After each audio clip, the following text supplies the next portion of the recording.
bit of practicing while my little toddler is taking her nap.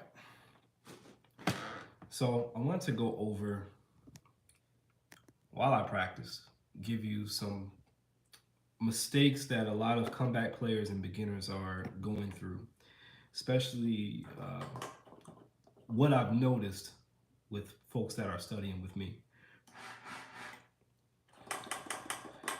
But first, I need to go over my lip slurs. What's up, Hokan or Hakan?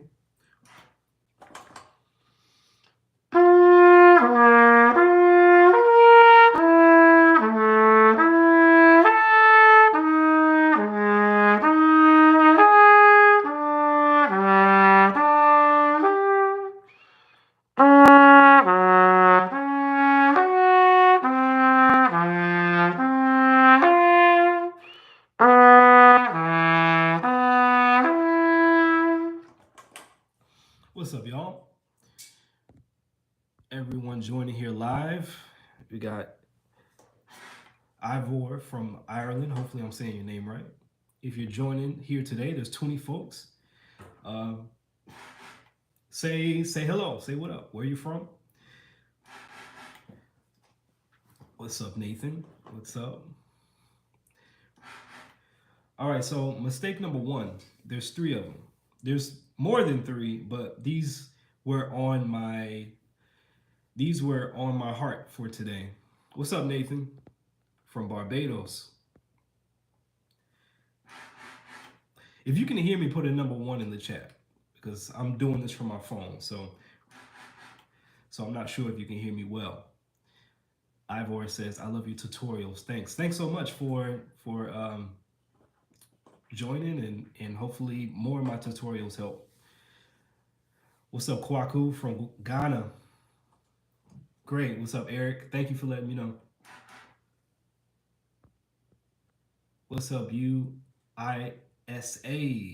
What's happening? We got Florian from France. We got Caleb, Creation of Sound. We got Jocelyn from Paris. It's all international folks up in here. Welcome, welcome. What's up, Cameron? We can hear you well. Good. Erica, what's up from Ohio? All right, so there's three mistakes. So, number one is not having a plan. Not having a plan in place. So for your practice, and even in my own practice, I kind of find myself not having a plan, and it's hard to improve what you can't measure, right? So let me say that again. It's hard to improve on something you cannot measure. So if you don't have a plan, it's going to be difficult to see the progress moving forward, if there is any progress. So that's the number one thing. So if you say if you're just returning to an instrument or you're even new to the instrument, have a plan in place. Have a steady warm-up routine that you play consistently. That can be in your plan. So make sure you're hitting all your fundamentals. And I'm not saying that you need to practice about an hour or 2 hours a day or whatever. Just have a set plan. This is what you intend to do, and this is where you're going, right? So that's number one, not having a plan.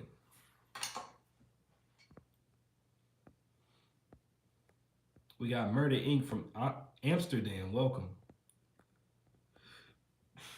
We got X Lords. How long would you say it takes to get a good tone on trumpet? It depends. And anytime someone asks me, how long does it take to blank? How long does it take to blank? It depends on your desire.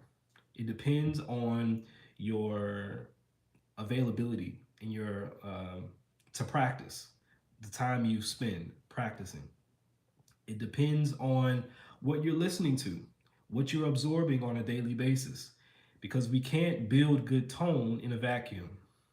We have to have some type of model to model our sound off of.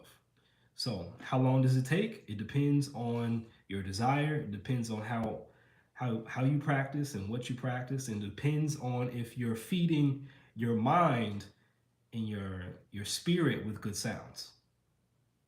Okay. So right now I'm just warming up.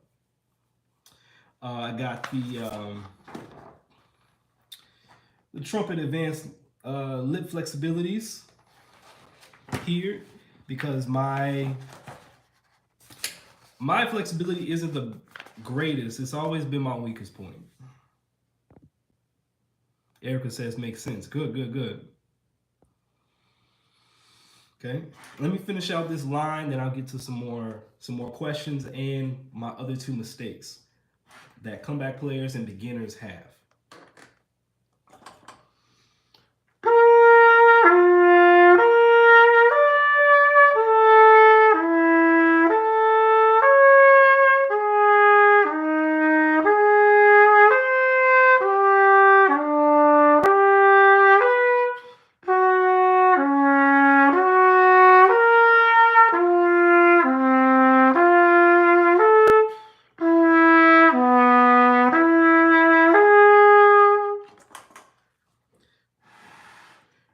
So this is exercise number 1. Volume 1, exercise number 1, second line. So if you have this book, check it out. All right, so number two, another mistake that comeback trumpet players and beginners have is most of your practice is in a mute. This comes up a bit. I just had a question the other day. Someone messaged me on, a friend messaged me on Facebook, and he has a new baby girl, and so I wholeheartedly can empathize with this. So he was saying that since he has a newborn, most of his practice is in a practice mute of some sort, a harmony mute or practice mute. And so what he found out was that when he tries to play the open horn, it's really hard to focus. Really hard to focus, and the tone isn't the greatest, right? Your aperture is spread. Your embouchure feels really puffy afterwards, especially if it's a long practice session on a mute. And here's my 3 tips on that. And that's a mistake only because you're not actually playing the intended trumpet that you bought or that you have. You're playing a modified version of it. And so that's really going to really halt a lot of your progression because you're not using the right techniques in order to play your trumpet well. I have a student now, and thank God we finally got her to stop playing the trumpet with, practicing the trumpet mainly on a practice mute. And I get it. You have family, you have roommates, you have neighbors that you are trying to not disturb, right, with your trumpet playing. But you really don't know how to use your air efficiently to be able to not succumb to the difficulties of the practice mute.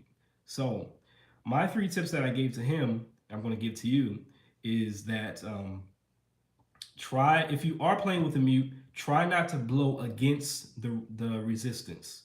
Try not to blow against the resistance. So try not to blow and have a big sound because there's more resistance that you have when you have that mute in.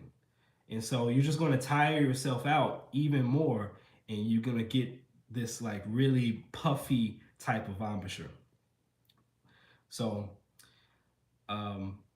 so don't play against the resistance. Just play enough to where you can get the notes to sound. Okay. The second thing is try your best to play in a place where you can play the open horn. So if you have a car, practice in your car. This is what I did when I had my newborn. I had to go in the garage or whatever and play in the car, right? I've even had to do that when I lived in the apartments in college. I had to practice in the car, So we have to do what we have to do in order to improve and stay um, you know, maintain, right? So do what you need to do. If you need to go in a separate place or rent out a practice space so you can play the open horn, please do that. Because it's going to help your playing in the long term. In the short term, yes, a mute is cool just to, make sure things are in working order, but that's not good long term. So practice with the open horn and practice as much as you can without a mute. And what's the third thing? The third thing I told him was, especially if you have a newborn and if you have kids or whatever and they take naps, the one thing I did to combat that was as soon as I laid Ari down for her nap, she didn't go to sleep right away. So what did I do? That was my opportunity to bust out this horn and start practicing so she can get used to me practicing while she was going to sleep. And so after months, and now she's 2 and she's taking a nap right now. She's able to take her nap stone cold without any disruptions while I'm practicing the horn with an open horn, right? So I can play above the staff, loud, it don't matter because I've uh, I've kind of helped her learn how to go to sleep with the trumpet sound. Okay, so that's number two. That's the mistake number two. Most people are playing the trumpet with the mute most of the time, and that's not good for your trumpet playing long term. All right, let me get to some questions.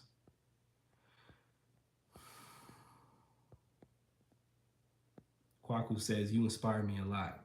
You guys inspire me too to keep busting out some content with all your questions and all this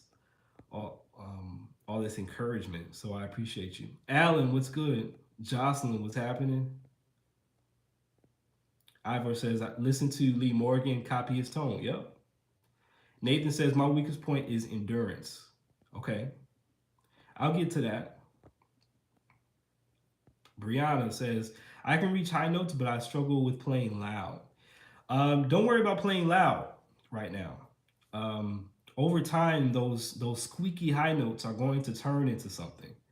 So don't don't pressure yourself into playing loud. Just play loud enough or soft enough to where you get a tone. And over time, you're going to learn how to add a little bit more air or a little bit more follow through, a little bit more breath support to those higher notes, and then you'll be able to play even louder. But don't push it. Erica says, I used to do that when I lived in an apartment, playing a mute. Yep. And another thing about that is if you do have unruly neighbors, or even before it gets to that point, try to make it a point that you communicate with the people around you.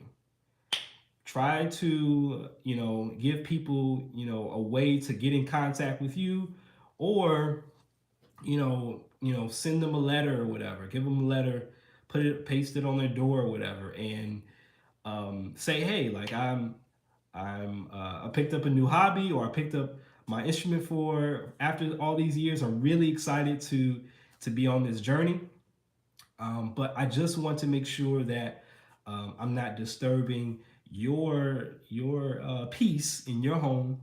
So what you can do is the thing that kind of annoys people the most is not knowing when you're practicing or when the noise is going to end or start.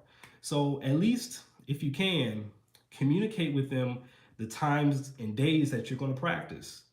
And so that makes it a little bit more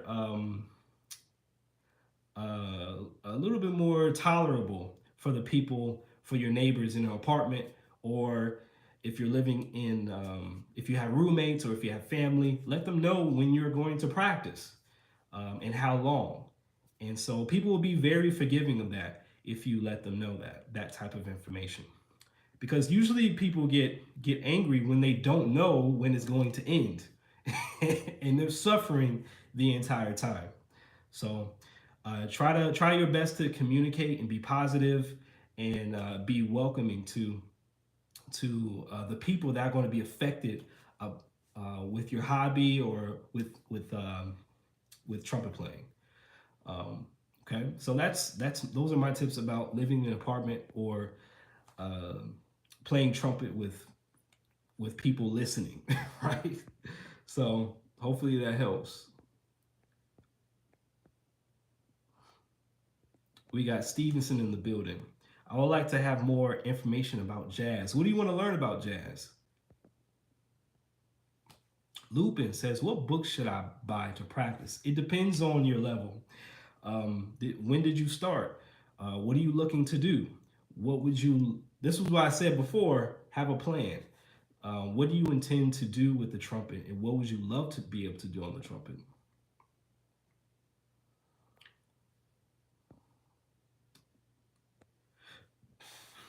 Jack says, I've been playing for a while with braces and I got them off a few weeks ago. The change has been really intense and I sound a lot worse. Got any tips? Be patient. Be patient with yourself. Be kind to yourself. Every day is a new day. And that's even after your braces are off and you've been playing for a while, whatever. Even if you've never had braces, be patient. Everyone needs to be patient with themselves when playing this instrument. Every day is a new day, because um, this is not the instrument, right? This is not the instrument. This is a piece of plumbing, right? It's metal. This is the instrument. Our body is the instrument. So our body is organic and it changes hourly, if not daily. It changes so much. So just the slightest difference in your mindset, the slightest difference in your body is going to come out of of the trumpet. So you got to make sure you're hydrated, you're you're getting enough sleep, you're eating well, you're working out, you're treating your body well. This Your body is the instrument, it's the temple, the temple. So please, be patient with yourself. Take it a day at a time, and don't be results oriented. I know that might be tough, but be process oriented. And so that's going to help you enjoy the journey a lot more, and not always be on the lookout for how can I get to the next thing. I want to do this. I want to improve and be even better. Like chill, like relax. Just relax. Just take it one day at a time. Enjoy what you can do right now, and then over time, in percentages, it's going to get better. Just keep doing it. Be patient. And that's with anybody, just not with people with with braces. Okay.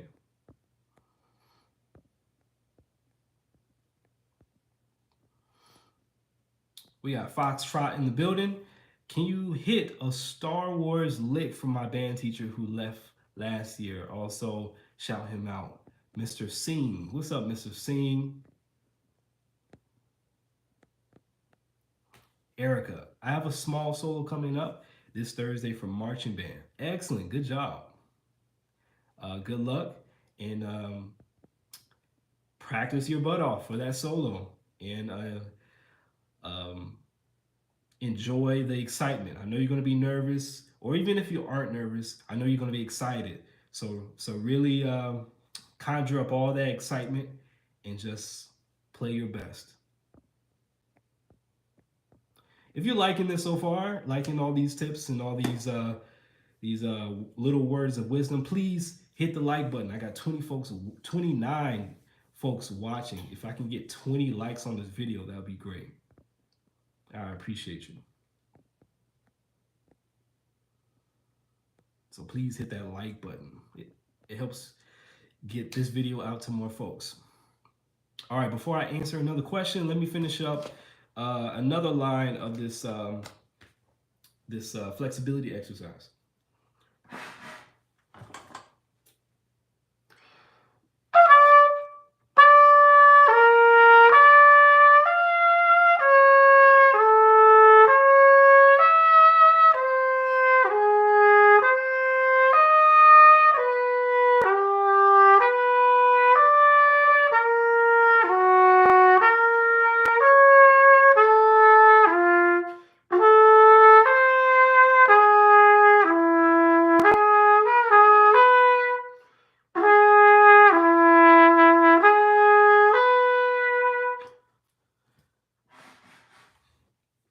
All right.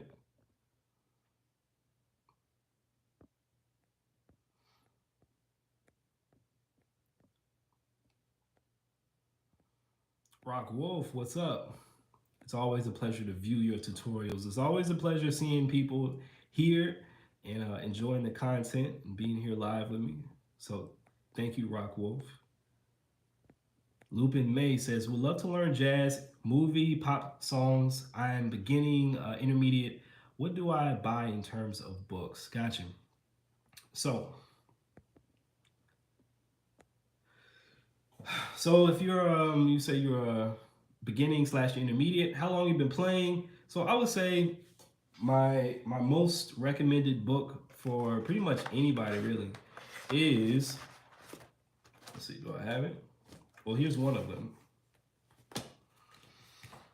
Let's see, here's another one. Is Elementary Studies by Herbert L. Clark. This will take you from beginner to like advanced intermediate. You're gonna know all your skills. You're gonna know how to read. You're gonna know your time signatures. So this is a good book to transition into other books like the Clark Studies, like a good book to transition into the Arbans, right? The Arbans is a good method, but this method is better for beginners and intermediate players to really get a solid foundation before jumping into the Arbans. And I mean that wholeheartedly. Only because it's very step by step, it's comprehensive. Yeah, you're gonna grow in all pretty much all aspects of trumpet playing that will help you get into the Arbans. And that will help you get into the Clark Studies, right? So it had the only con about this book is that it doesn't have any play along recordings. So that's a bummer, only because as beginning players, as intermediate players, you guys and we all need a frame of reference. We all need a model to model from, because it's going to be hard to have a good sound and produce a good sound if you're not listening to good sounds. So that's my only con with this. I wish it had play along recordings for this book, because it's an excellent book. So yeah, I recommend this wholeheartedly. And then to help you with your reading, first book of practical studies. There's also a second book of practical studies. This is more advanced than this one, but get the first book, read through it, and then get the second book along with this book. These three books are going to help you. And I'm not mentioning anything flexibility wise for a reason, but this is a good book to really help your fundamentals, get them in order. Right? There's about 30 people in here. It would be great if I can get 25 likes on this video. So please like the video if you like it. If you like these tips and if you like these words of wisdom, I appreciate you for being here.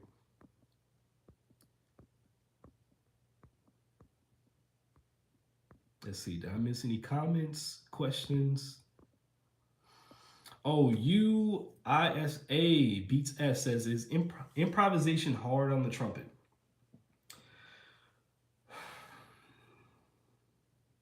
Is improvisation hard on the trumpet? I'm going to say yes and no. The reason why I say yes and no is because, for one, we can focus on um, many different things when it comes to improvisation. It's really, you don't, if you could do one thing about your improvisation, I would say really improve your sense of rhythm. Really improve your sense of rhythm. If you can improve your time and how you play rhythms, like, improvisation will be a lot easier. So that's number one. If you can sing, if you can do a lot of ear training by singing songs that you already know, and then translating that and taking what you sing, what you hear, and put it to the trumpet, man, that's going to do wonders for your playing as well. That's going to hit up on ear training, hearing pitches. That's going to hit up on rhythm. So it can be hard at times, but if you focus on little aspects of improvisation, the task of learning it will be a lot easier.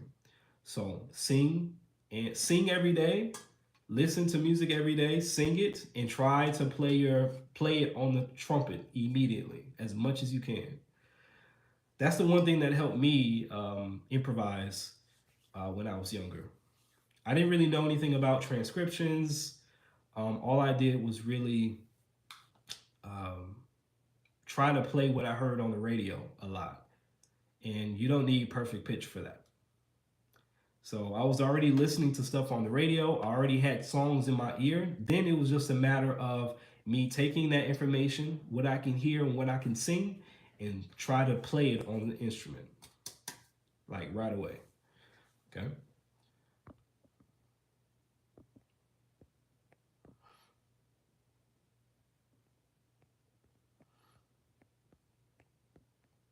All right. Let's see.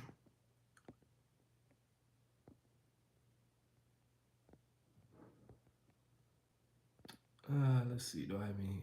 Yo, 40 folks, 40 people in the building. Thank you for being here. What's number three? So, mistake number three.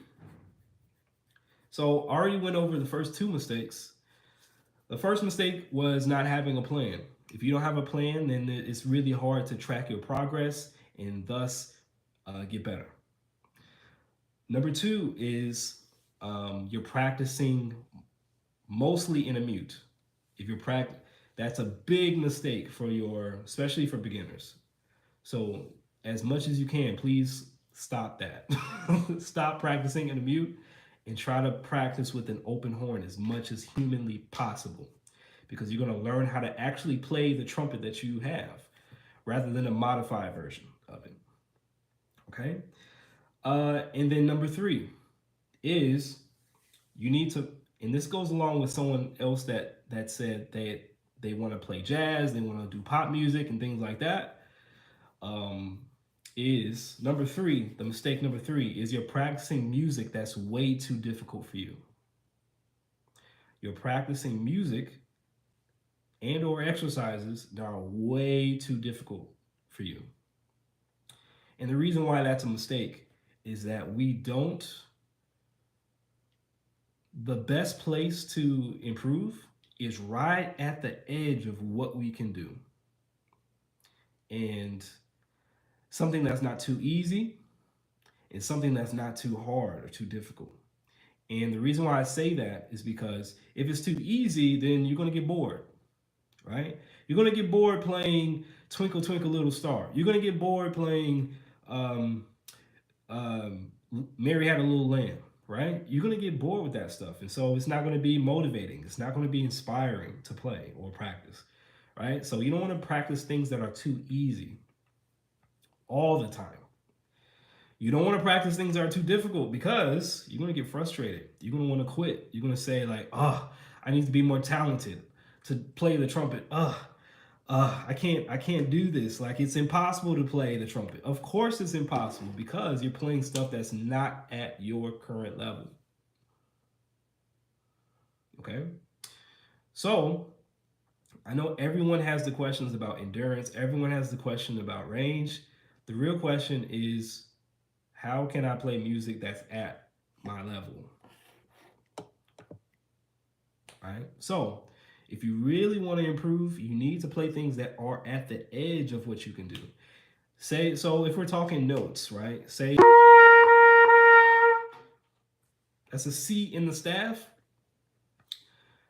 If you're having trouble playing that note or anything above that note, um, then everything below it you need to be able to practice and play well. Everything below it needs to be easy. Now, just practice a half step up. Just practice a half step up. Take everything that you know and see if you can take it up to that one note, a half step up from what you can do.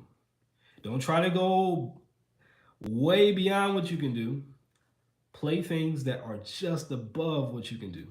So if you're having trouble playing above C in the staff, focus on C sharp until that C sharp sounds great and you can play it effortlessly.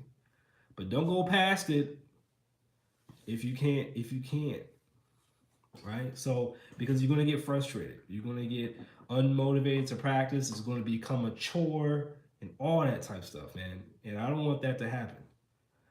I'm really tired of hearing people say to me after gigs, like, oh man, I used to play the trumpet, but I quit, right? I don't want folks to quit anymore because this is a great instrument. We just need to take our time, man. Just slow down, bro. What you in a rush for? What are you in a rush for? There's no rush. Chill out. All right. Let me do the next. Let me do the next. Let me actually finish out this exercise. Then I'll get to some more questions. If you like this video, if you like the tips I'm giving, the words of wisdom, please like the video. There's 40 folks in here. That's great. That's awesome. If I can get 30 people or 5 more likes, that would be great.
All right, so that was exercise 1.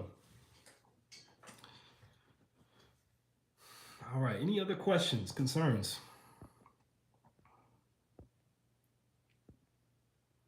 If you're here new, say what up, say what's going on, say hello. I would love to see folks in the building. Say hello where you're from if you haven't already.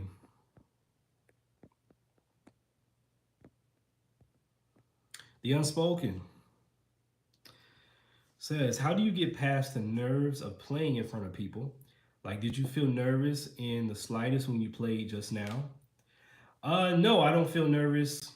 And years past, I would have felt terrified for sure. But how do you get past that? Um, there's a few things that I've done to kind of not get rid of my nerves, but know how to maintain them. The first thing I did was uh, be aware of of what were the symptoms of my nervousness or of my excitement. For me, that was a beating heart. My heart would get really fast, right? My mouth will salivate really like a lot, right? Until where like my mouthpiece was just slipping off my face. I would sweat a lot. I would shake uncontrollably. So I had to realize those things. And then what I did after that, once I realized that, um, I I created those symptoms in the practice room, and I learned how to play in that state. And so that's one thing. So the next thing is play often, like play in front of people.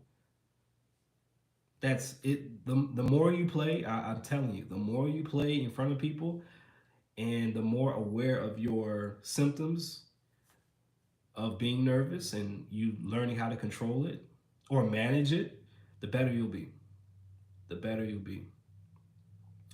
Also, too, what also helps is learning how to like steady your mind with breathing. So before I play anything, I try to stay relaxed. And so what relaxes me is taking 3 deep breaths in from the nose, out from the mouth.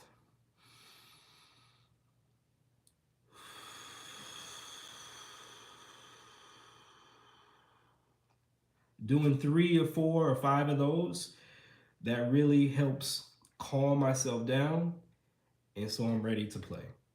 So if you do those 3 things, first be aware what's making you nervous, and what are the symptoms. Do you get dry mouth? Do you sweat a lot? Do you shake? um, do you, and then try to recreate those symptoms in the practice room and practice music with those symptoms, so you learn how to manage it. Next thing is play in front of people more often. So even you can do this just right now. Stream on Instagram, stream on YouTube, stream on Facebook. You practicing something, and get in the habit of that red dot saying live or you being put on, right? Because there's something about the record button that scares everybody. Right? So the more you're used to that record button, the more you're used to being put on the spot, it's just going to be natural. So right now, I'm relaxed, I'm in my element, and so I'm not nervous, like in the slightest. So hopefully that helps. What's up, Brian?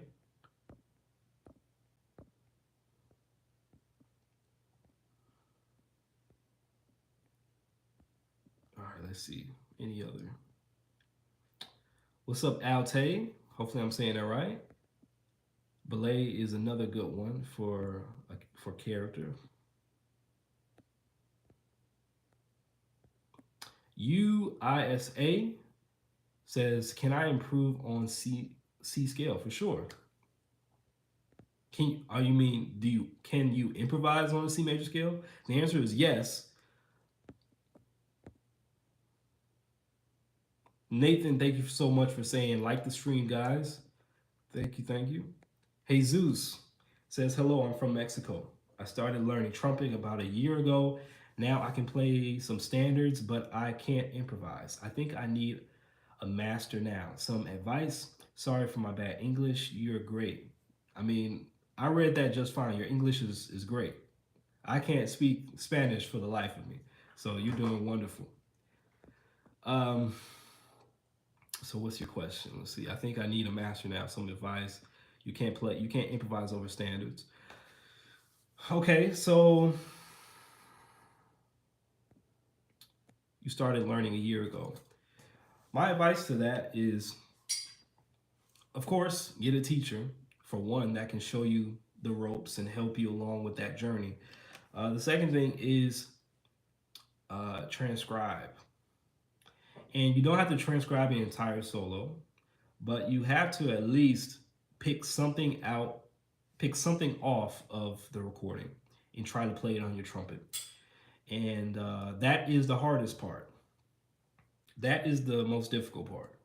And once you get over that hump and you do it a lot, then it's going to be easier to hear ideas. Now, it's not just transcription, because then what do you do with that transcription? And that's going to be a long discussion. That's going to be a long. Okay, see you, Unspoken. Thank you for being here. Enjoy your day. Um, so definitely, what you can do is try to transcribe a phrase, an idea. Try to play it on your horn, and also too, um, try to, at the very least, um, outline the changes or play. Not, I mean, if you know what outline the changes mean. So play the arpeggios. Learn the chords in the song by playing the arpeggios of each chord. So that's gonna help you learn the form. It's gonna help you learn where the chords move, the chord movement. So say if you're learning, say because I'm learning Joy Spring right now. Say if you're learning Joy Spring, the first thing you want to be able to do is play the bass notes.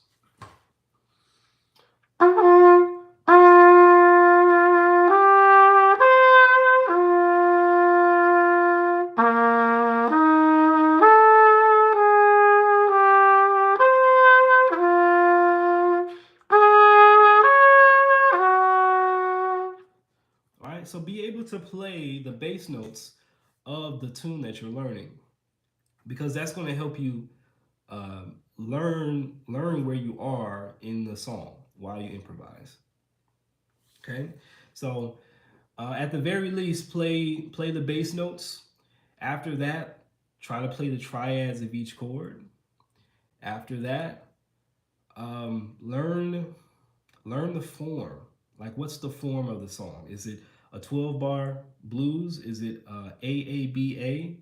Is it a 32-bar song? Right. So there's a lot I can say about that, and it's going to take a minute to try to explain everything in this live stream. But at the very least, transcribe and really learn the harmony.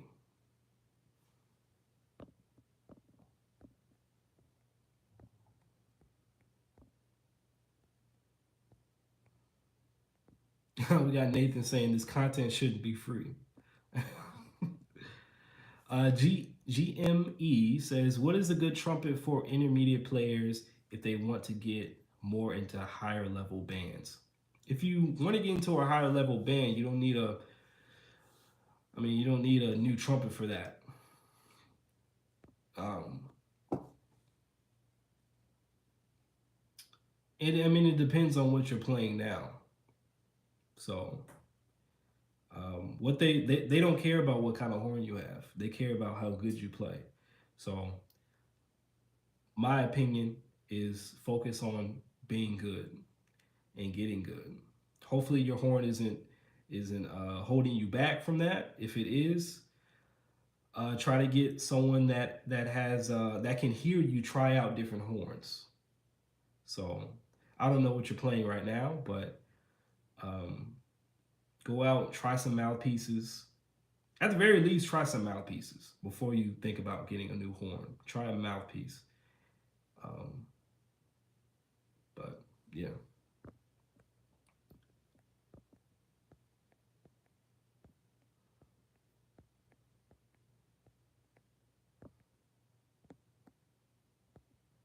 Let's see. Any other questions? Thank you, folks, for liking the video. I appreciate you.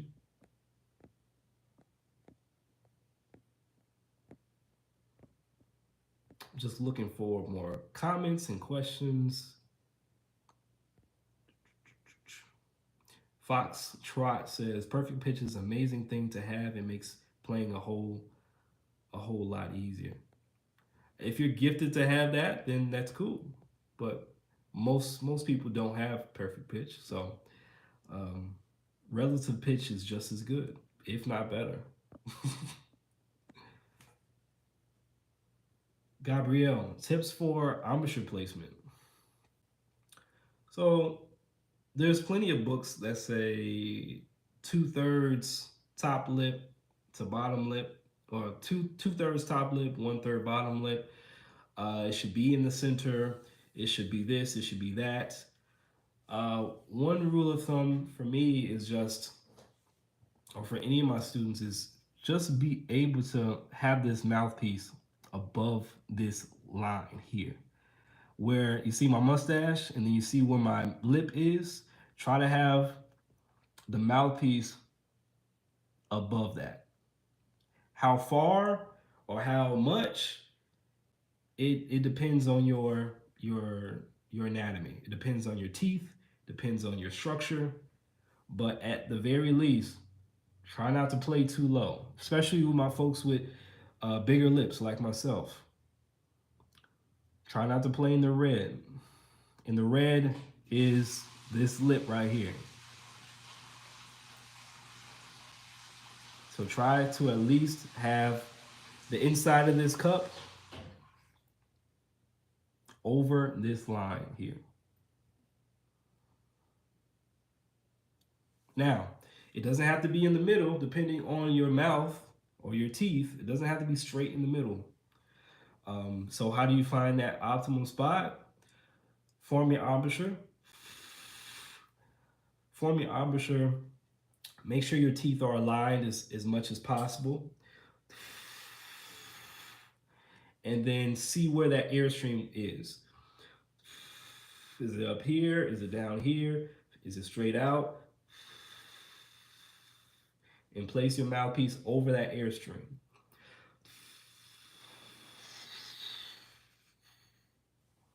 And that's where you find it. And so just go, that's real simple. I mean, I'm not too much of a tactician on, if I have these types, if I have this lip or this type of teeth or whatever, then slip it here or whatever. But at least find your airstream and make sure that you're not playing in the red. If you have thicker lips, you might have to adjust your lips. To me, I have to kind of tuck my lips not over my teeth, but against my teeth. So like that. So I'm not playing in the red. Because if I don't do that, but if I form my mouth in a particular way, I'm kind of tucking in a little bit, but they're not tucked over my teeth. So not like that, or like yeah, but they're against my teeth.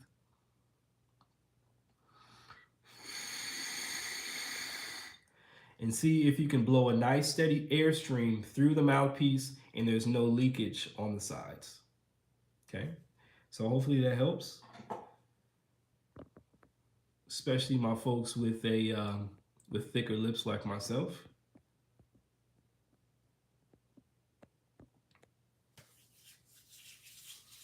Let's see. So I went over those three mistakes. So number one was not having a plan. Number two was most of your practice is in a mute, and it shouldn't be. And number three is you're practicing music or exercises that are way too hard. So what you need to do instead is play at the edge of your ability. Play at the edge of your ability, not too easy, not too difficult. So you stay motivated and you increase and you get better over time. Okay.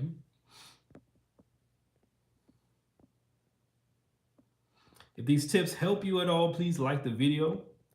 If I can get this video to 40 likes, that would be great.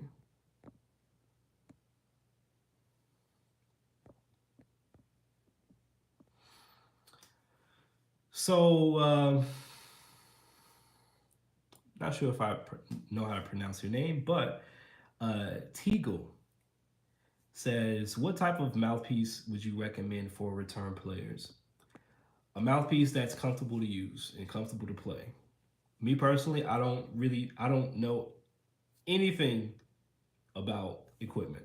I know more about just practicing and playing the horn and having good practice techniques.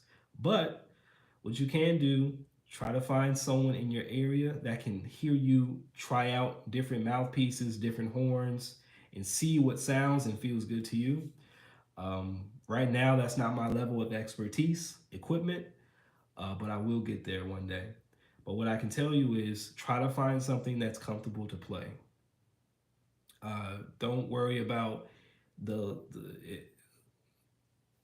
don't worry about and comfortable to play, and that allows you to play the full horn with a good sound, a uniform sound throughout the register. So hopefully it's something that allows you to play from the bottom to the top with a good sound, with a good uniform sound, and it doesn't change.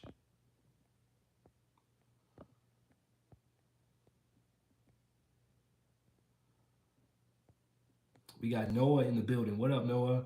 Hopefully you're still here.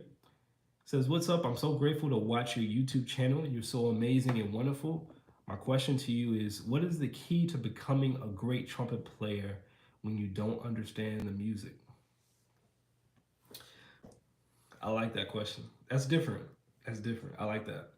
How do you become a great trumpet player if you don't understand the music?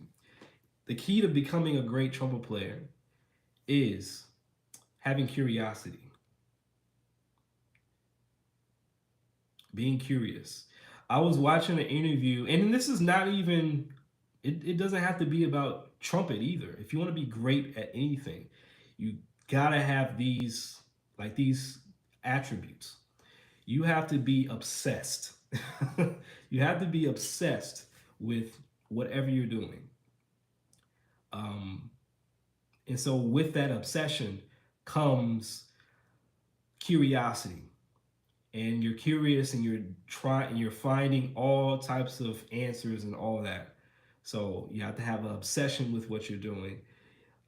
You have to be curious. You have to be disciplined.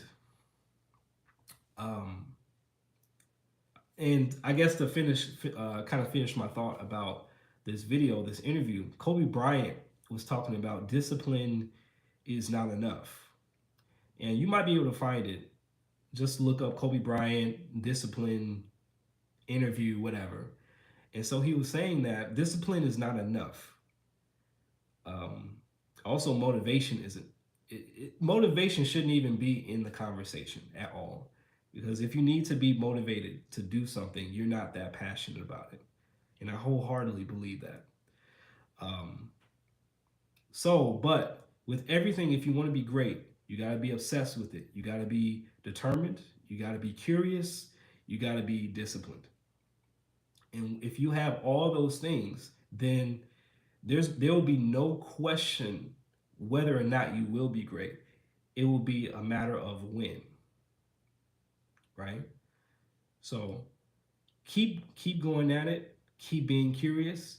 Keep being obsessed with just everything trumpet as much as possible, and you'll get there. You'll be there, right? So that's my answer to that.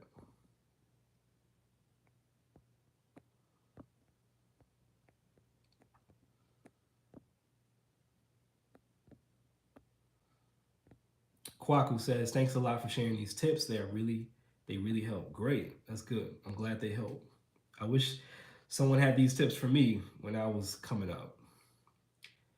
Beezy says, "Already got the basics down. I can scream, but I want to go higher. Can you give me some tips? If you can scream, you want to go higher, then you keep doing what you're doing. Learn from somebody that can play higher than you. They're doing things that you're not doing. So, oh, if you're saying like they're squeaks, like they're not like big, bold um, notes, if that's what you mean, then be patient. Those squeaks are going to turn into notes. They just need a little bit more follow through with the air support um, and a little bit more air. I know the A word is a cuss word in the trumpet community, depending on how you see it, right? So, but be patient with yourself. Try to, again, try to be at the edge of your ability every single day. Have a standard. I want to play up to this note or whatever, and don't let that sag away, because if you're not hitting those notes on a consistent basis, they will fade away. So be consistent with the register you have, and the register and the note that you're reaching for.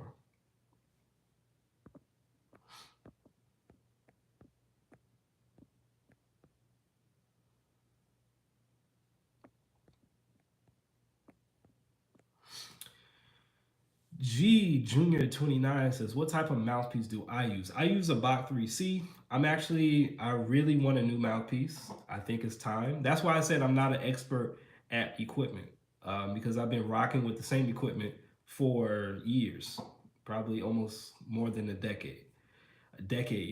But I'm looking. I'm not currently looking, like actively looking, but in my mind, I'm thinking I it's time for a new setup. It's time for a new mouthpiece. My fundamentals are at a solid point. I know how to play the instrument. Now I want to go to the next level. So I play on a Bach 3C.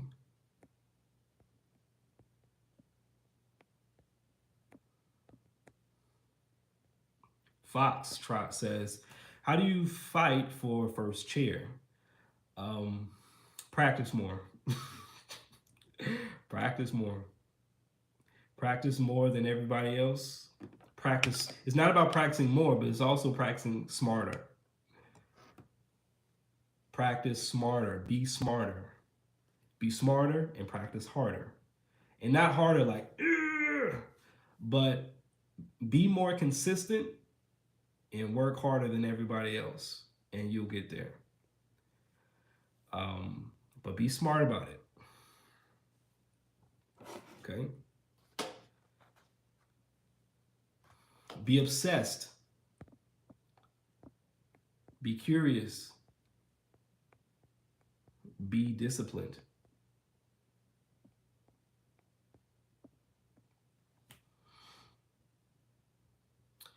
Again, another question. Lupin says, "I have been playing for 9 years. I have a 3C and a 7C Bach. Should I try a 5C, 1C, or 10C?"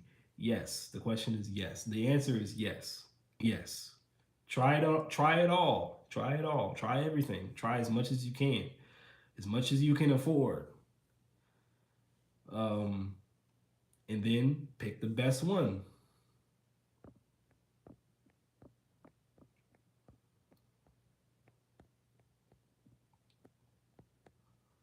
Jose says, "How do you find the airstream to go through the mouthpiece?"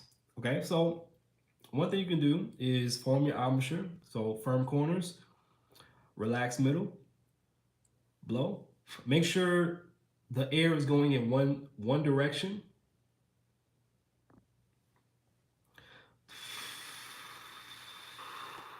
Right?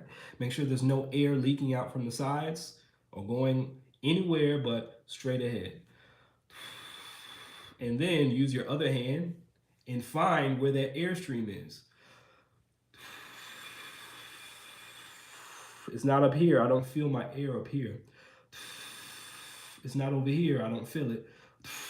I don't feel it over here or down here. I feel it right there. Then take your other hand and put it over that spot. I try to make trumpet simple as much as possible, right?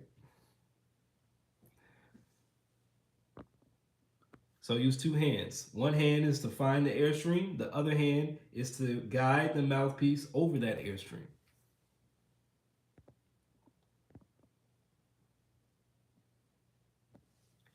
Mago, Maggo, hopefully I'm saying your name right. Bruh, just watched the first 5 minutes of the stream without realizing I literally the beginning. Oh, literally it was the beginning of the stream. Beezy, have you heard about the tongue arch technique? Oh, like the tongue position? Yeah, I use that all the time. Yep. Any questions about it? Andrew, how do you organize fundamentals and your jazz playing? Because I have trouble and never get to practice music. I love this question, man. That's my whole life, or it was my whole life, figuring out that balance. When do you actually get to music? Because we practicing all these exercises, bruh. Like, when do we ever get to music? So, the thing is start with music first. And what do I mean by that? I don't really mean like bust your trumpet out, don't do a warm up and start playing crazy and loud and play the music. That's not what I mean. I mean the music is going to tell you what you need to practice and how you need to practice, what you need to work on. So start with music and work backwards. The music is the curriculum. So work backwards. That's why I said in my third tip is to play music that's not too difficult for you. Because if you do, you're gonna find out there's a lot of stuff you need to work on, and you're gonna be working on that music for months. But it's better to play music that's right at the edge, to where you're progressing in smaller quantities, but you're hitting up a lot of those fundamental things you need to work on. So how do you balance that? So I have a song in mind, and um, play that song for one, and then take note of the range of the song. Like, what's the top note? What's the highest note in that song, in the melody?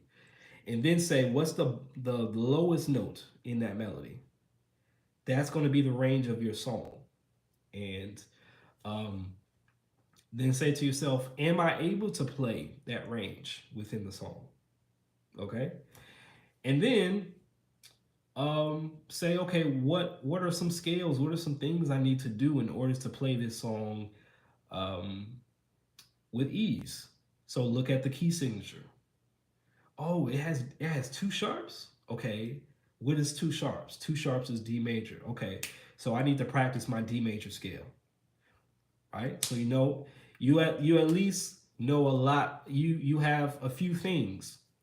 You have okay, this song might be fast, so I need to practice not only my D major scale, but I need to practice a lot of things or a few things around this tempo. So I'm used to playing that tempo, right? So say if it's BPM 140, you need to learn how to play up to that point. Whatever you're playing, it could be scales, it could be arpeggios, it could be whatever. So that's another thing. So what's the range of it? What's the key signature? What's the scales that you need to learn?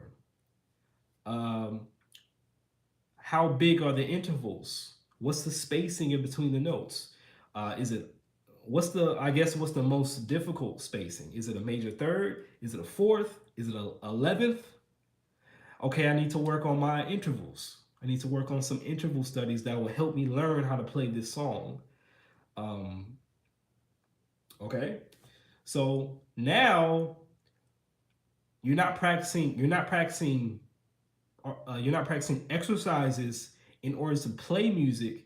You're extracting those concepts and then figuring out, okay, what exercises do I need to tackle so I can play this music to the best of my ability. And that to me is more efficient. That's more efficient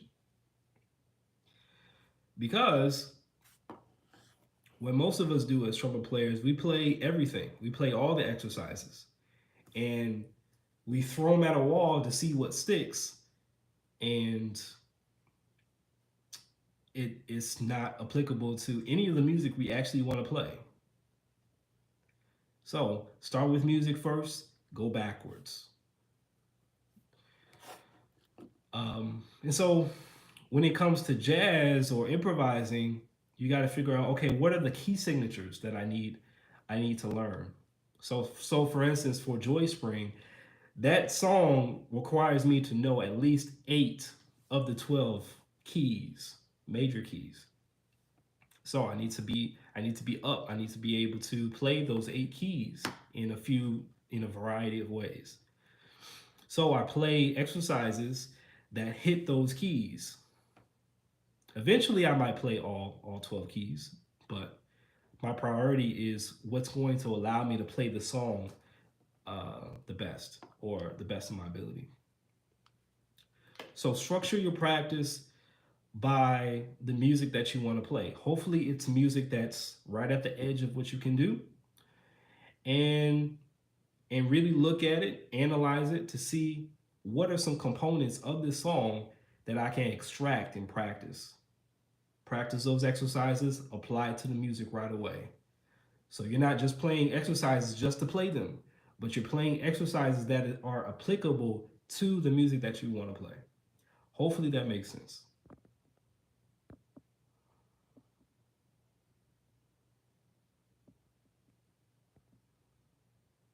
What's up, Fred? Thanks for everything. Take care. Take care from France. What's up, friend? You're from France. Excellent. G Junior 29 says, how long and how much practice should you do? Do you record your sessions? Yes and yes. Yes. How long? How much? It depends on your goals. Um, Depending on your goals, you might have to practice more. You might have to practice less. But have whatever you do, be consistent. Be consistent on what you do. So even if that's 2 minutes per day, like be disciplined to practice those 2 minutes per day. If it's an hour per day, then practice an hour. But if you find out that you need more, then try to add more. Try to add more time to get through what you need to get through. But my overarching time limit for certain players, for beginners, I recommend 15 minutes. 15 minutes a day. 15, 20 minutes. 20 minutes might be pushing it. When it gets to the year to 2 year mark, add another session to that. So add another 20-minute session, 30-minute session for that day. Once you get up to the 4 or 5 year mark, try to get an hour. Try to get an hour per day. You might have to split up that session. But yeah. And the reason why I say a time limit is because um, you're still developing your embouchure. So you don't.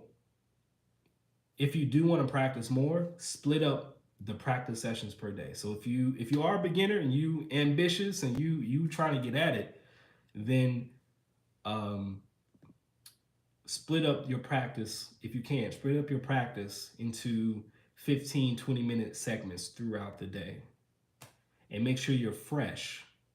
Your embouchure is fresh, like you're not still beat up or whatever. Okay.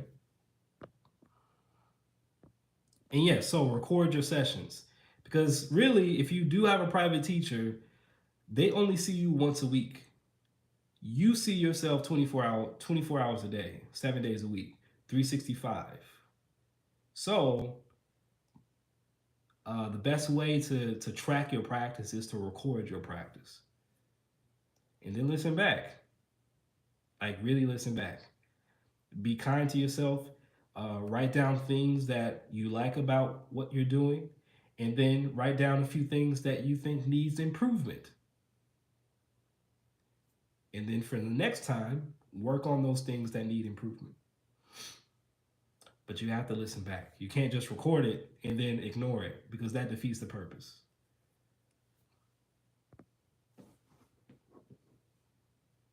Mason, does high range playing does high range playing create a higher risk for injury to lips? I really want to avoid injury. This is a great question, and I've had this I've had this concern for a very long time. For a very long time. I think my phone is about to die. But if we approach the high range or high notes or whatever, any notes, uh, you shouldn't be running into any injury, really. And so, what do I mean by that? If you approach each note um, with the mindset of how can I play this note with the least amount of effort, you're not going to hurt yourself at all. I guarantee you. How you ask yourself, how can I play this note with the least amount of effort? You won't hurt yourself, I promise you. Because once you have that mindset, you're not going to try so hard to play certain notes, right? So there's a video that I did about playing how to play the trumpet effortlessly, or why can't you play the trumpet effortlessly. So check that video out. And so I go over a lot of concepts and a lot of uh, exercises I do to to be more effortless at my approach to playing the trumpet. But you will injure yourself if you're doing these things. If you're not taking enough breaks, if you're playing, I mean, this all kind of goes together. If you're playing to exhaustion, to fatigue, um, you're playing too loudly all the time. That's number three. So if you avoid those things, you shouldn't hurt yourself. There will be no injury. And I had to get over that. No one really told me that. That's just something I had to kind of figure out on my own. When I hurt myself, when I injured my chops, that's something I had to figure out on my own. How can I play the trumpet without feeling pain? And so the pain for me was the indicator that I was doing something wrong, not something I was doing right. So that allowed me to learn how to play the trumpet effortlessly. So go ahead and check that video out. I think it's called Why Can't You Play the Trumpet Effortlessly? I think that's the name of it. And check out those exercises and those concepts that I talk about, and you'll be on your way. So hopefully that helps.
Any other questions? Any other concerns? Comments?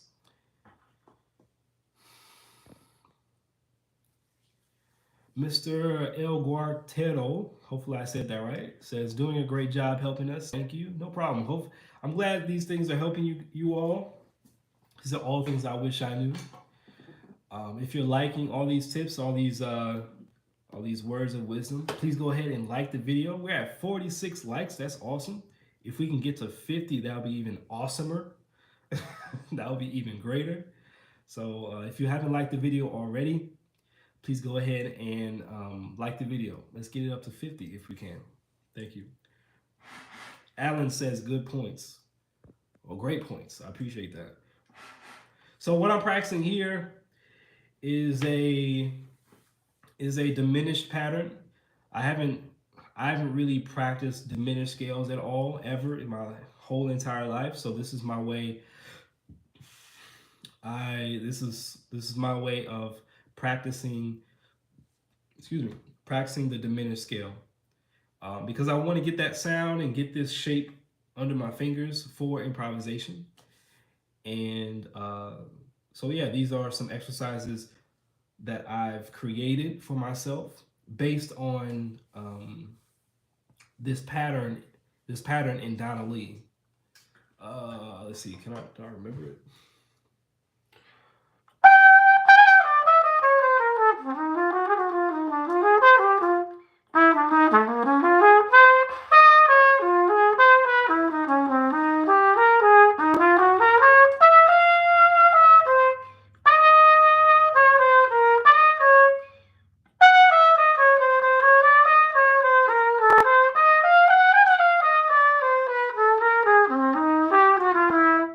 Here it is, here it is, here it is.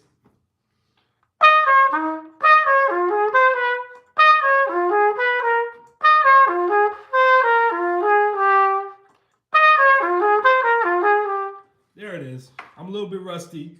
I'm a bit rusty on this tune, but that's the part. I took that pattern and I made it a scale exercise. And so now I'm applying it to different scales, like the major scale and now the diminished scale. So I'm taking bebop tunes, or just Donna Lee, really, and taking certain measures and creating scale exercises. That's why I said start with the music first and see how you can create concepts or ideas based on the music you're learning.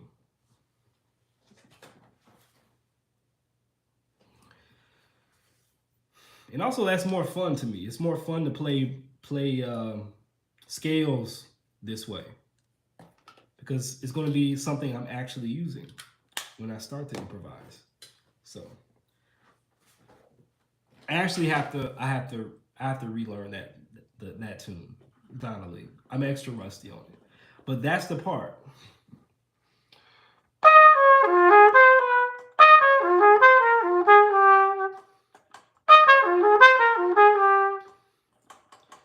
And so I turned that into an exercise to play my scales. Uh,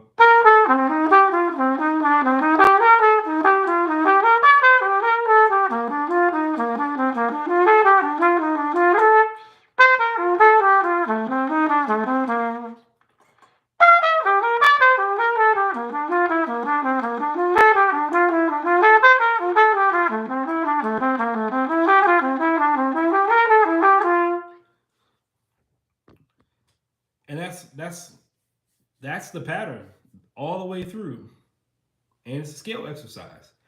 And because that's the way I want to play, so that's why I created that exercise. And now I'm applying that pattern to diminish. It's really hard for me to hear it and kind of play it, so I wrote it down. So, and I'm practicing it. So.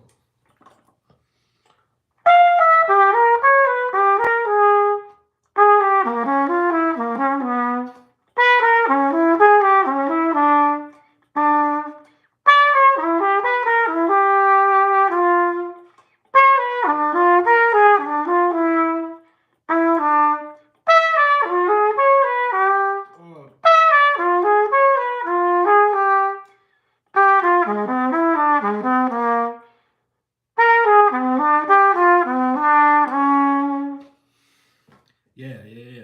So I'm really enjoying this process of taking bebop tunes and creating my own scale exercises. So, and I call them flow exercises because I want these patterns and these things to just flow out while I'm improvising without having to think about them, right? So, I want those shapes. I want those rhythms. I want that style in my playing. Yes, I could do it with transcription and all that, but here's another version of it. You can just take what's already in the melody and just work on that. Someone actually wrote it out and composed it in the style that you're trying to play. So why not use those elements? Why not use that information? So I'm really excited about this type of practice, and it's becoming fun. So I'm practicing technique, I'm practicing scales, and I'm also practicing improvisation all in one. So I'm all about efficiency. I'm a hate to say it, but I'm pretty lazy. I want things to be more efficient. I don't want to work harder. I want to work smarter. So this is my way of working smarter. What's up, G Star? Seeing you from Germany. Great job. Thank you so much. Seeing you from I don't even know. I've even heard of that actually. Las Toninas, Argentina. Argentina. Excellent. That's pretty cool. That's a new place. Sophia, greetings from my trumpet sound. My trumpet sounds like a frog, but I'll eventually get there. Just take your time, be patient. You get there, Sophia. Keep listening to good sounds and try to play along with those sounds if you can. Because the more you hear, the more you hear those sounds and you can hear it without playing the record or the recording, that's when this starts sounding really good.